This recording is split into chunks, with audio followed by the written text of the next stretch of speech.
Hi everyone, welcome to the ASUS Graphics channel. I'm Jake, and today we're going to be unboxing the ASUS TUF Gaming GeForce RTX 4070. Let's get started.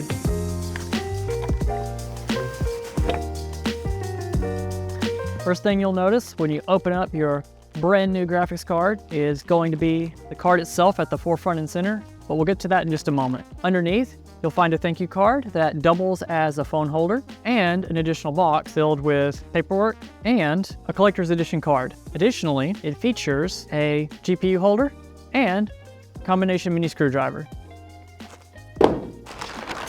Now, the first thing to mention is definitely the aesthetics. The TUF RTX 4070 features a triple axial tech design to keep everything cool and quiet, and a more rugged and kind of militaristic styling that extends from the front of the card to the side and onto the full aluminum vented backplate as well. Now, one thing of note is that it does feature a small amount of RGB on the side, but even more importantly, and this is a difference comparative to the RTX 4080 TUF and up, is that it uses a single 8-pin power connector instead of the newer 16-pin version. As far as connectivity, we've got triple DisplayPort 1.4 and single HDMI 2.1 on the rear. Now, when discussing gaming, the RTX 4070 targets high refresh 1440p and ultra high refresh 1080p gaming. That makes it an excellent option for anyone getting into like competitive esports gaming, and it's also going to be good for even some light 4K gaming depending on what title you're looking to play.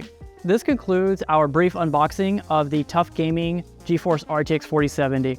If you've got any comments or feedback, please make sure to leave that down below, and definitely check out the links as well to pick yours up today. Also, we will be featuring an RTX 4070 build guide and benchmarks coming soon, so stay tuned and subscribe to the channel to check those out as well. Thanks for joining us, everyone. Have a great day.